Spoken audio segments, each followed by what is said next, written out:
it would be.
Hey guys, how are you?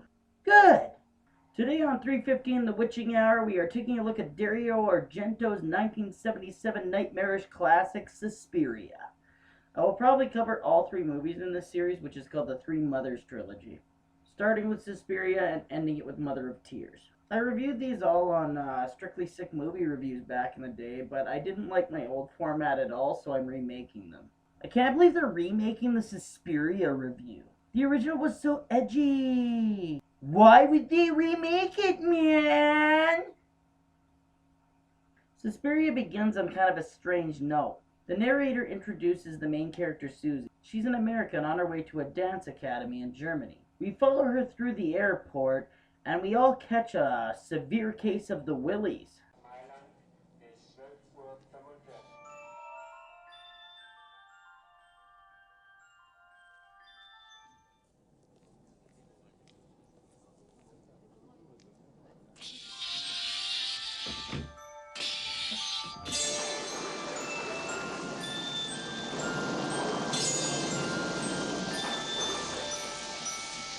This sets the movie up for what's coming.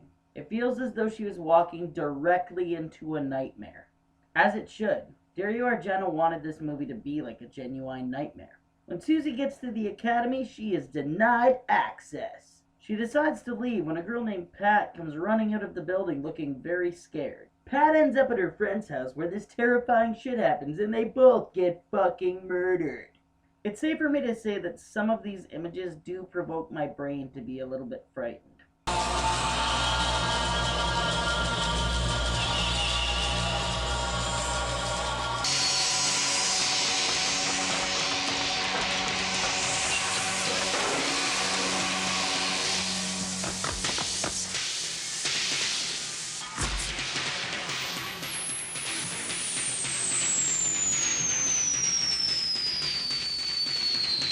The next day, Susie gains entry to the academy, and we are introduced to two old ladies that I trust about as far as a cloud of fart could go. Madame Blanc and Miss Tanner run the academy.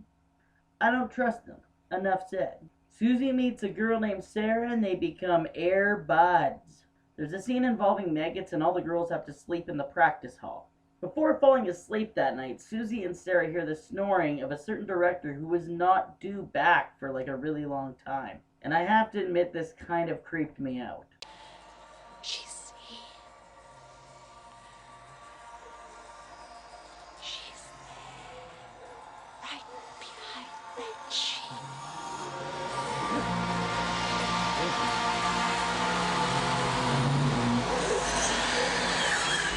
Many trippy things happen after that. None of them are noteworthy. Sarah gets killed off, and Madame Blanc and Miss Tanner tell Susie that she just abruptly left. Susie doesn't exactly buy this, being how they were best buddies. Susie sets out to find a friend of Sarah's, who's a psychologist named Frank, who explains that the academy was founded by Helena Marcus, a witch. Burn her! Susie finds a hidden passage, and some scary stuff happens. We end up seeing what I think might be one of the creepier, grosser witches in movie history.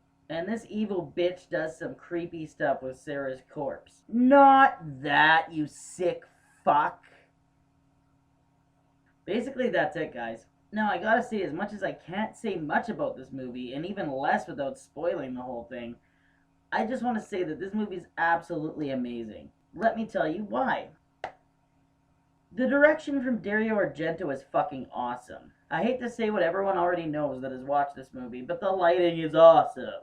And personally, this movie touched me because I'm somebody who experiences nightmares almost every single night. And this film's lighting and atmosphere are very close to my own personal dream world.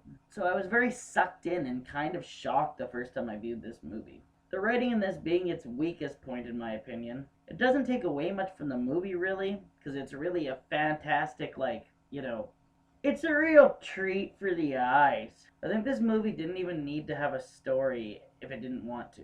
It just looks that good. It's a real treat for the eyes. My eyes can, taste this fucking movie. The acting in this was pretty good. I don't think anyone put a bad showing, really. I'd have to say the best actress was the dance instructor, though. Fuck, her smile just gets under my skin for some reason. The characters were alright in this movie. I would go and say that most of the girls are pretty cute, too. The dialogue was written kind of cheesy, but I mean, hey, it's 1977, what do you want?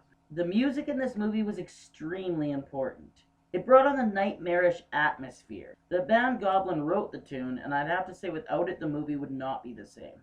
It would be like taking John Carpenter's theme out of Halloween. You just can't do that. The music made it seem like as soon as it started seeping into the scene, you knew something fucking awful was gonna happen. It disturbed me.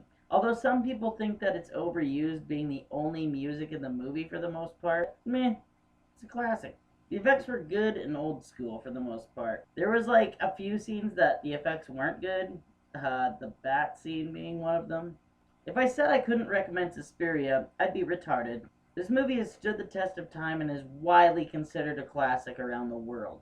It has inspired many movies after it, too. The last two movie reviews I did saw some influences of Suspiria, hence why I decided to review it. Also, it's Witch Month. I give Suspiria a straight up 9 out of 10. It's one of my favorite movies, and if you haven't seen it yet, go on Amazon and buy it, because it probably isn't in your local stores for some reason, even though it's a fucking classic. Don't sub me unless it's a sandwich. In that case, sub me hard. Keep your stick on the ice. That Magic Production.